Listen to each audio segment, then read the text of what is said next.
We're taking a deep dive into the 2025 offensive tackle prospects today on the Locked On NFL Scouting Podcast.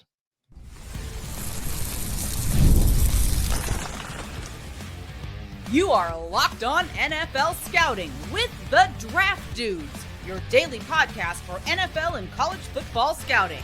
Part of the Locked On Podcast Network, your team every day. What's better than this? It's guys being dudes here on the Locked On NFL Scouting Podcast. We're the Draft Dudes. I'm Joe Marino from Locked On Bills. He's Kyle Crabbs from Locked On Dolphins. And we are your NFL experts here with you daily to talk team building across the league on the Locked On NFL Scouting Podcast with the Draft Dudes, part of the Locked On Podcast Network, your team every day. Want to issue a big thank you, shout out, and welcome to our everydayers. Those of you who never miss a single episode, we appreciate y'all being here very, very much. Today's episode is brought to you by the all-new 2025 Nissan Armada. Stay tuned for the Armada Player of the Week later in the show. It's a great day to have an Armada Player of the Week because we're talking tough, reliable, a lot of horsepower and ability to move from point A to point B. Yeah, incredible. With offensive tackles, our deep dive here today on the show. Joe, first, I wanted to wish you the happiest of Rory McIlroy winning the Masters days to you. Did you put it on? You said on end of last week that the Masters have never been on the TV in your house. Did you? Come on, this was pretty big. Not the TV, but the phone. I saw the tweets about the meltdown on 13 or whatever, and I put it on and just watched him hit miraculous shot after boneheaded short game putt. I'm like, brother, do you want to win the Masters or not? So pretty special shots there. And some horrible, like the putting down the stretch. I'm like, brother. Yeah. No, I don't think you've got a clutch gene in your body. Clutch bone in your body. Now he won, and he won the playoffs. So sure did. Tip of the cap. History was sixth player to win the Grand Slam for all four. Only six ever to do it. Yeah, career Grand Slam. So congratulations to Rory. Hopefully, the next time you're in that situation, it's not as high stress. Like, I didn't even care. I'm like, dude, I'm on pins and needles watching you play. Right. That was good. It captured some emotion out of you watching a little golf. It did. Very compelling. This tackle class is compelling as well. However, part of the challenge that we're going to have is quantifying who is a guard and who is a tackle. Yeah, I agree.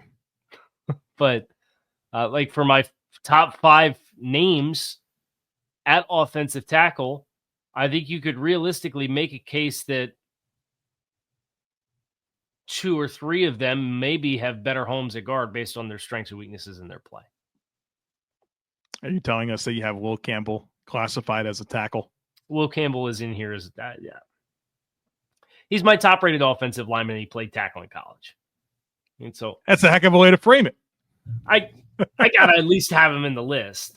And then you could get it. I think he's better as a guard in the NFL, but he's still graded here as an offensive lineman with the eligibility to play tackle. So, yes. I am formally classifying him as an interior offensive lineman. Okay. I know I don't know if that's allowed by the offensive line community, if I'm going to be shamed or not. Probably. Yeah, I mean, for sure, but I'll live, the sun will rise in the morning. There's a pink moon on, was it Friday night? So missed it. 8:20. I looked at it. It didn't look pink to me, but I set my phone 8:22 p.m. was the time to go see the pink moon. And didn't look too pink. It was big and bright, but it didn't seem pink to me. Carried my daughter out there, put her on my shoulders, And what was her reaction to the pink moon that wasn't pink? I'm sure she was thrilled. She was excited that it was big and it was bright and full. There's no question, but it wasn't pink. Great. Yeah. Great. All right. So having made my Will Campbell acknowledgement, I'm happy to leave him off for the rest of the conversation. So if you want to do like top 5s, yeah, I have like the asterisk that Will Campbell, I think, is eligible and capable of playing tackle. So like he would be one, but like when I give you my 5 now, I can leave Will Campbell out. I just felt compelled to. Yeah.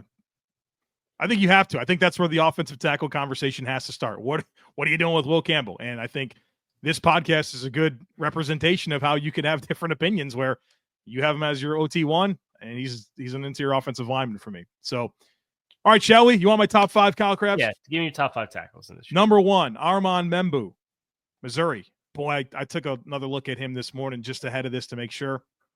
Big fan, Kyle Crabbs, big fan. Body control for days. Number 2 for me is Josh Simmons out of Ohio State. He's got a late 1, early 2 grade. Membou is a clean 1. Number 3, Josh Conerly of offensive tackle, Oregon, late 1, early 2 grade. Number 4 is Donovan Jackson out of Ohio State, who I definitely think can profile as a guard. I feel pretty good that he's got a chance at tackle, but I think he might be best at guard. And then number 5 for me, I think this is probably where it gets most interesting. I have Charles Grant, offensive tackle, William & Mary, as a 3rd-round grade. I have a 2 on Donovan Jackson.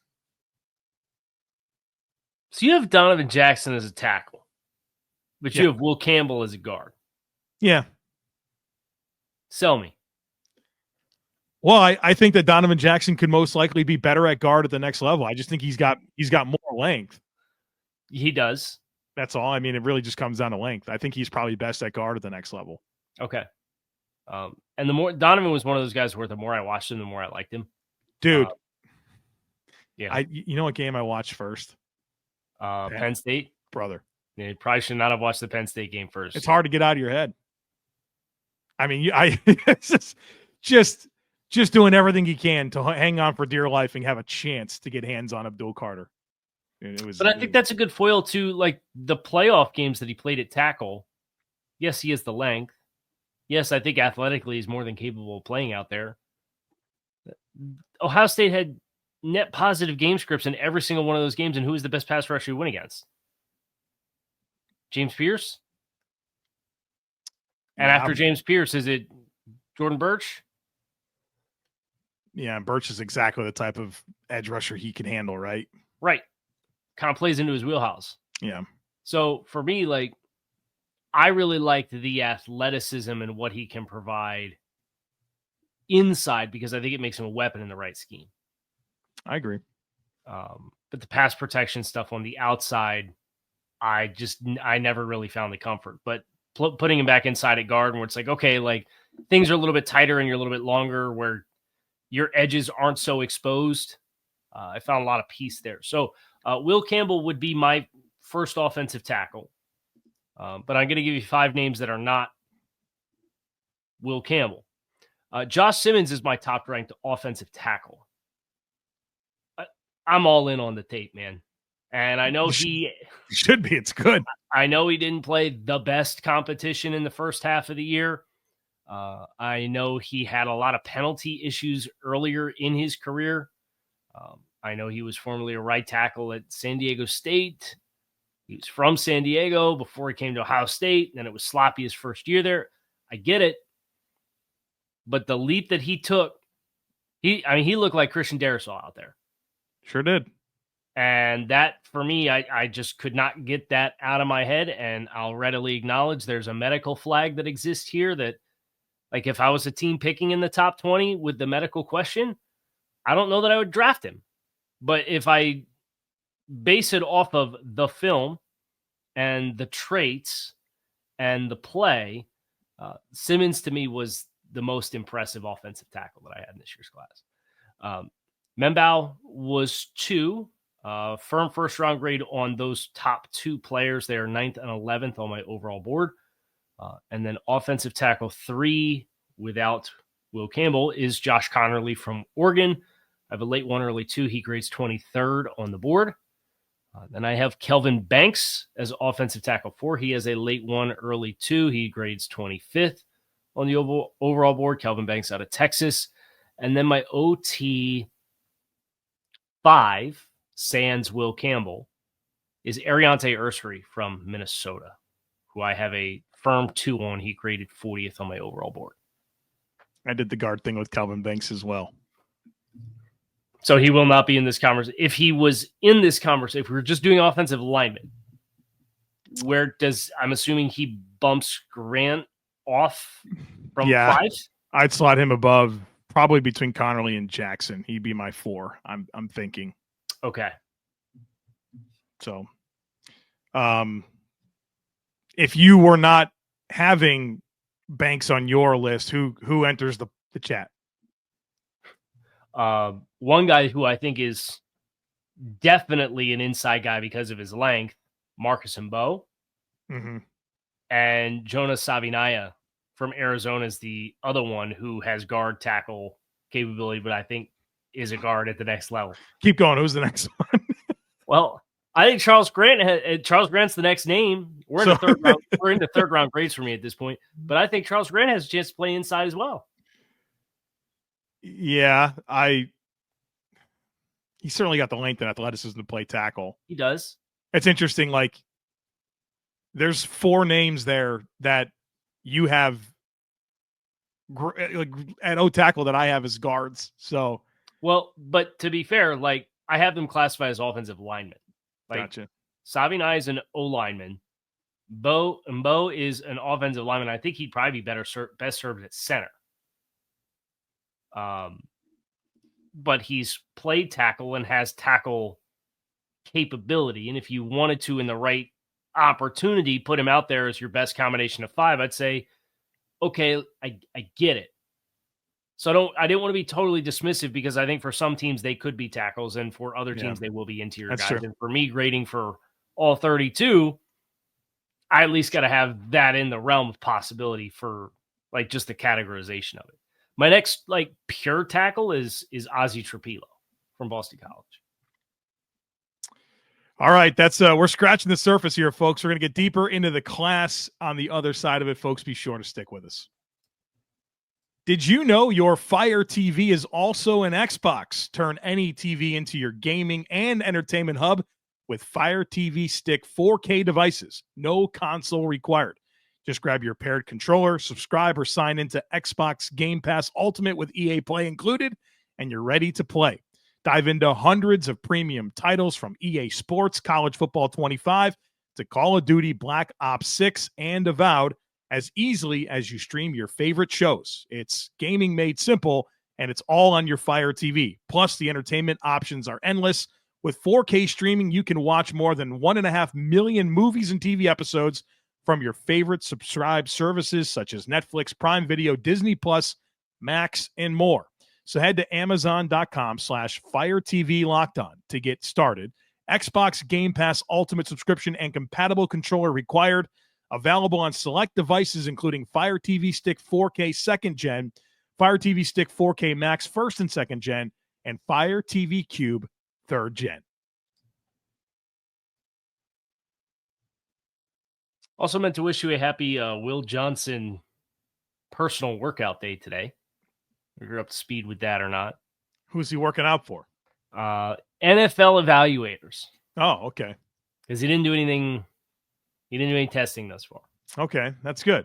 Todd McShay said 5 minutes ago, as we're recording this, Will Johnson will do everything but run a 40 in this morning's workout for evals. Okay. Continues to say reportedly been running in the high 4.5s in training, which explains not running a 40. Future Miami Dolphin Will Johnson? Probably, unless the 49ers take him at 11. We'll see. I like Will Johnson. Good player. He's a good player. Yeah. Don't like 4.5s, the high 4.5s. Kyle, I know all about high 4.5 corners. You just let me know. I can tell you all. What. Yeah, we'll get together and talk about what is that? What Benford ran, or is that what Dane Jackson ran? Or is yes? Keep going. Levi Wallace, keep on going. Yes. Josh Norman. Yeah, exactly. These are my guys, man. Yeah, know all about them.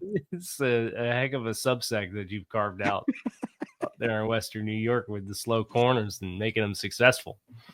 All right, so a lot of gray area and a lot of interpretation for who's a guard and who's a tackle. Who else do you like as an unquestioned tackle, as like a top 100 player? Okay, as an unquestioned tackle, as a top 100 player. Well, I had Ozzie Trapilo as my number 6. He's got a 3rd round grade for me out of Boston College. Okay, we're on the same page. Very good. I'm not sure there's a lot of ceiling there, but I feel like there's good floor. And then I guess kind of like the guy that I have a soft spot for in this class is Cameron Williams, this tackle from Texas. Okay. 6'5", 334, but wasn't he like crazy heavy at the pro day versus his combine weigh, and I got to look this up. I have it right here. So he was 317 at the combine and 334 at his pro day, which is not great for a guy that as a sophomore was over 370. Yeah, and he was on the roster at 335. And I guess he didn't really work out at the combine with a knee injury. So he lost the weight to not work out and then gained the weight back for the pro day. Yeah. Kind of a strange situation. He's gonna be 335, 340 pound tackle. Right. So like that makes me nervous. But if you can get the weight under control, and I know he's like the Georgia kid from last year, Amarius Mims, who's 1-year starter. Some high level stuff. Like there's definitely variance, but he feels like a package that, like, if we could coach him up, he's got a lot of uncoachable stuff, almost 35-inch arms, 85-inch wingspan, powerful dude. But I mean, obviously there's some technical stuff. But he's an appealing player for me in the right scheme, is kind of a player that fits the criteria that you're talking about there. So where's Ursary for you? Did you just hate him?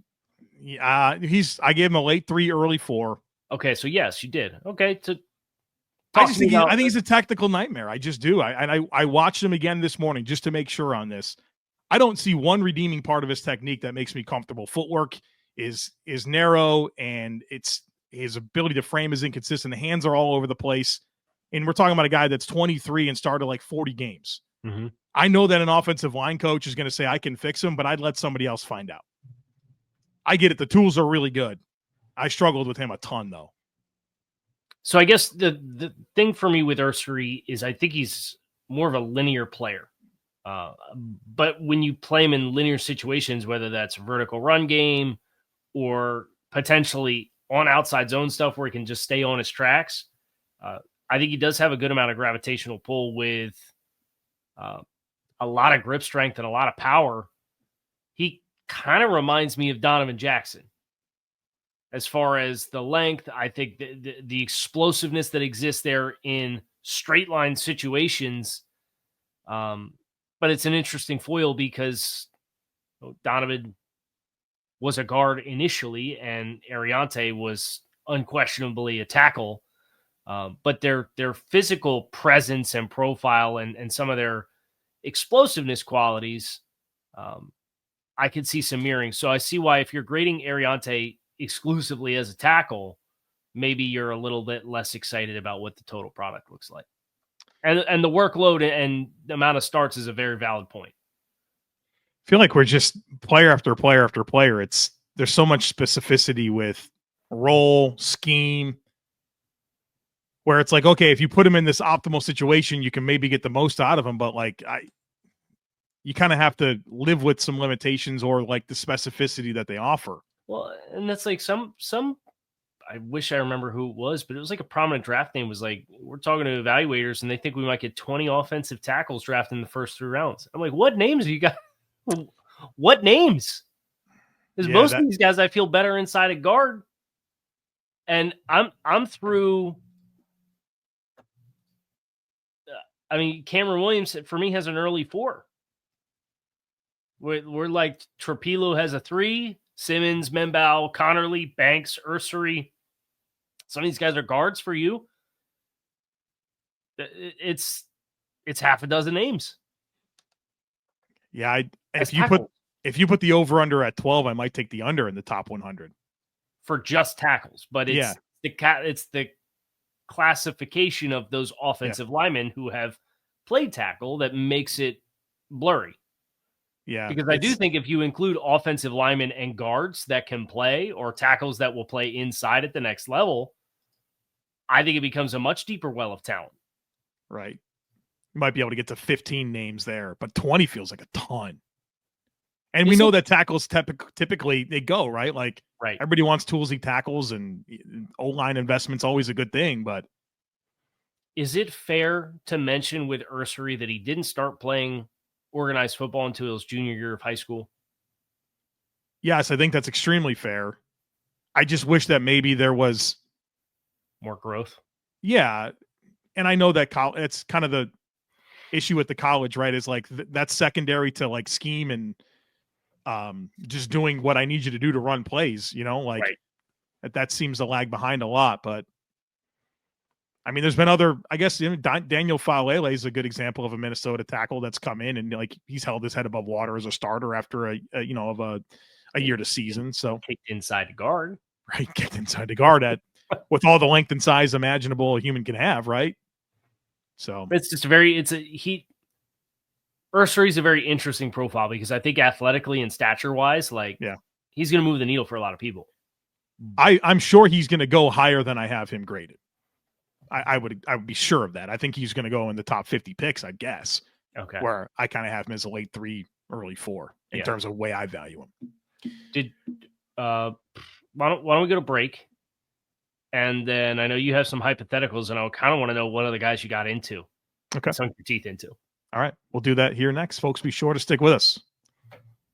The Armada Player of the Week is brought to you by our friends at Nissan and the all-new 2025 Nissan Armada. Each week, we're taking a look at our draft prospects to pick one guy that stands apart, the guy we believe showcased the strength and power needed to push a team forward as we look ahead to next season. Our team to focus in on this week is the New England Patriots. This week's Armada and clear-cut Player of the Week is Missouri offensive tackle Armand Membou.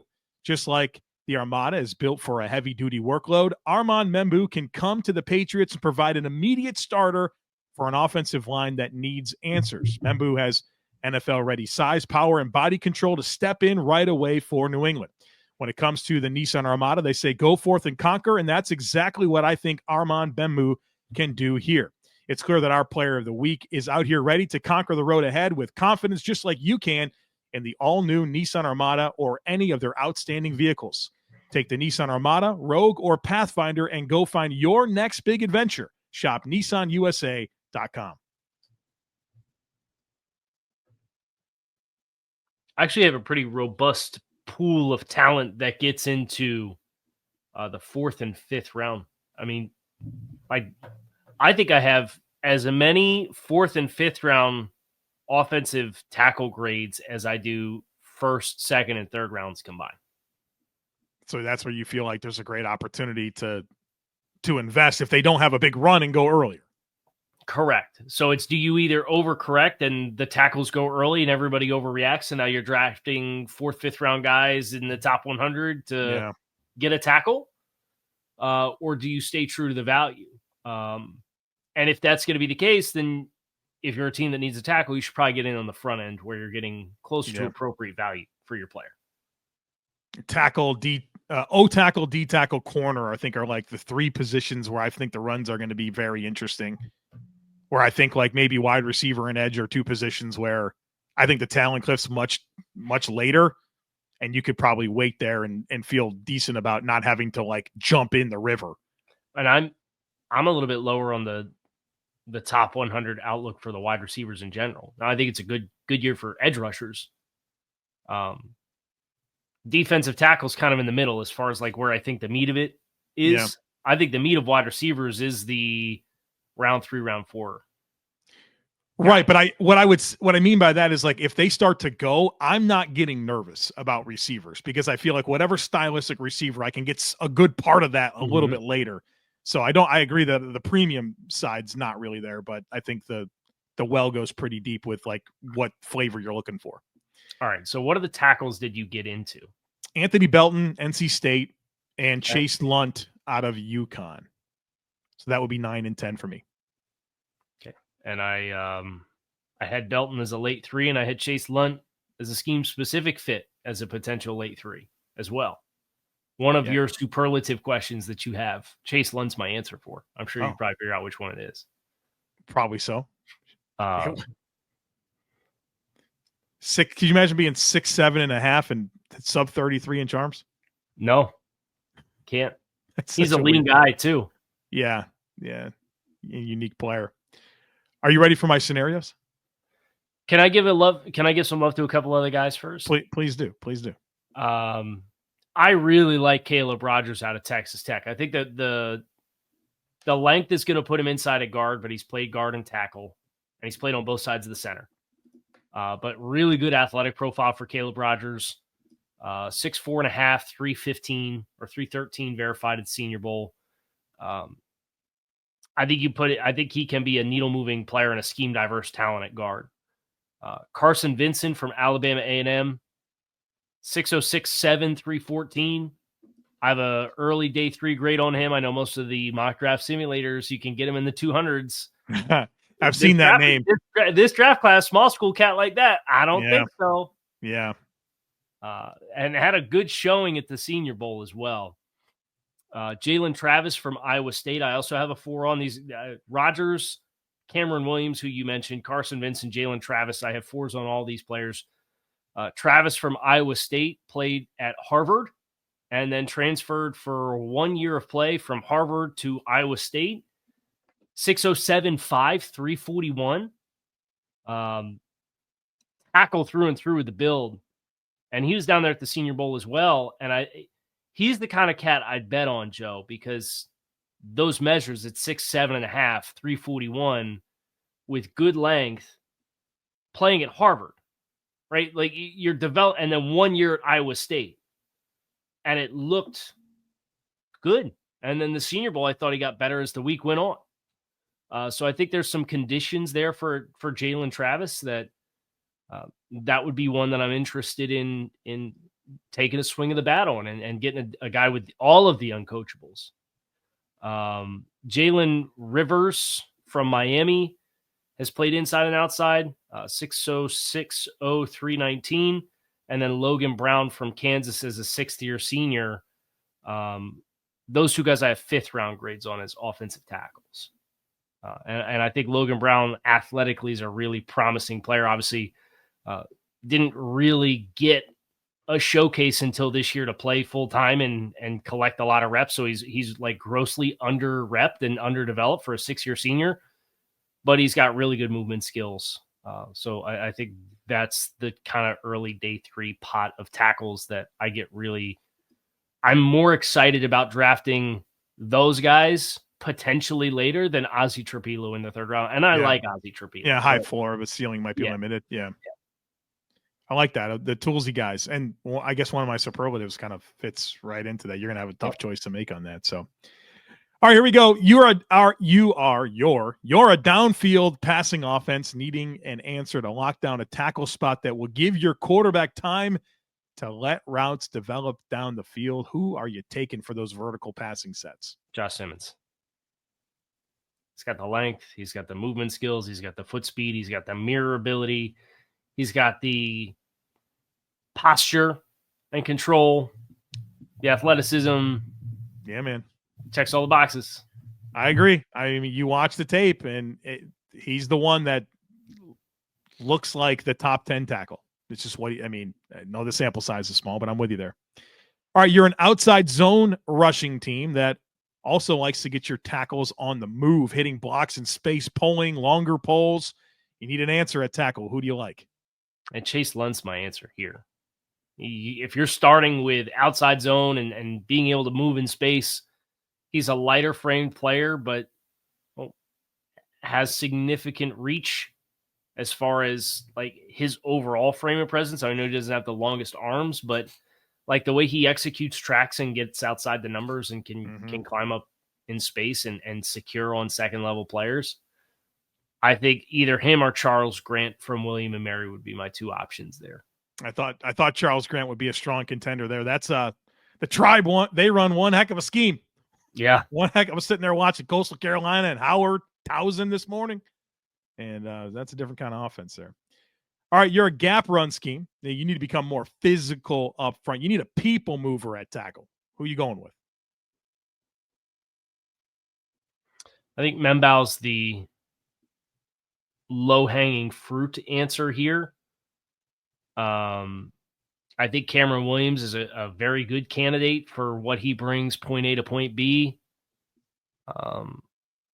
If you're going to include Jonas Savinaya in this conversation from Arizona, he played right tackle there as a 330-pound, 6'5", he's got tackle reach. I think he's a good candidate as well. I think one of the guys that does some of the best work on combos and double teams, though, might be Anthony Belton from NC State. Yeah, that's always a cohesive O-line, right? NC State. I'll go Anthony Belton because he's got the length, he's got the tackle build, but he's got the power at 345 verified at the Senior Bowl. And the combo blocks really stood out to me with Anthony Belton. So I'll go Anthony Belton. All right, here's the last one. And you set the table for this a few minutes ago. Now you got to pick one. Who's a guy unlikely to go on day 1 or day 2 that eventually becomes a solid starter?